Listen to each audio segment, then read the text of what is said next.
माझे नाव मोहन यशवंत खिलारे. माझा गट नंबर 103 असून त्या 95 गुंठे जमीन आहे. त्यातून त्या एटेलवाल्याची केबल जबरदस्ती घालते ते, त्यामुळे तक्रार आहे. 9 तारखेला एटेलवाल्याचा साहेब आला 5 वाजता. सुमारे ते म्हटलं काय प्रॉब्लेम आहे, केबल जाऊ देत नाही. मी म्हटलं असं माझ्या उतरावर बोजे आहे, बोजे क्लिअर झाल्यावर मी जाऊ देणार आहे. मग त्यांनी बावनकुळे पेला म्हणून मला फोन लावून दिला. त्यांनी ती म्हटली बाबा गुरुवारी तुम्ही या मुंबईला तुमची क्लिअर करतो.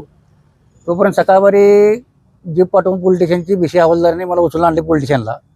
परत 2च्या सुमारास कोळेकर साहेबाला जाऊन बसवले. परत ती अरुण पिसाळ नावाचा माणूस बी आलता तिथे पे म्हणायचा. त्यांच्यासमोर बसलं. मी पे साहेबाला सगळं नकापेक्षा दाखवला, परत उतारा दाखवला. यात काय माझा माझ्यावर रोल काय येत नाही. त्यांनी PWDला पैसे भरले तरी PWD यांनी बघून घ्यावे, माझ्या जमिनीत यात रोल नाही असं. आणि यात सगळ्यात महत्त्वाचं मी तुमचा यात रोल येत नाही, महसूल खात्याचा असं म्हणून साहेबाला समजावून सांगितलं होतं. तरी काय नाही, थोडी दमदाटी केली. त्यांना काय वाटली केबल काढणार नाही मी आता शेततळ काढायच्यावर मी आणि परत केबल काढली. तेवढ्या दमदाटीने ती थांबली नाही म्हटल्यावर दुसऱ्या दिवशी त्यांनी माझ्यावर 25 लाखाचा खोटा गुन्हा दाखल केला. गुरुवारी पेपरला आलं होतं ते. परत गुन्हा दाखल करून मी थांबलो नाही. परत त्यांनी शनिवारी 4 गाड्या भरून माणसं पाठवली. ती कोण होती, सिव्हिल ड्रेसवर काय मला माहीत नाही.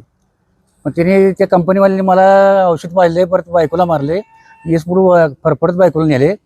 परत त्यातने आमचे लोक आल्यावर त्यांनी CB पवारचे आणून मला ॲडमिट केलं. त्यानंतर करांडे पिंटू कोणतं पोलीस चालते, त्या 2 कोणतं होते. त्यांनी मी सुधीत नसल्यामुळं त्यांनी त्या जबाब घेतला नाही. ते पोलीस स्टेशनला रिपोर्ट आहे. मग त्यानंतर मी शुक्रवारी गेलो असेल. त्यानंतर ते पोलीस स्टेशनला केस घ्या म्हणून मेन मुलगा दिवस बसली, काय केस घेतली नाही. त्यांनी म्हटली चौकशीला अर्ज टाका, अर्ज घेतो.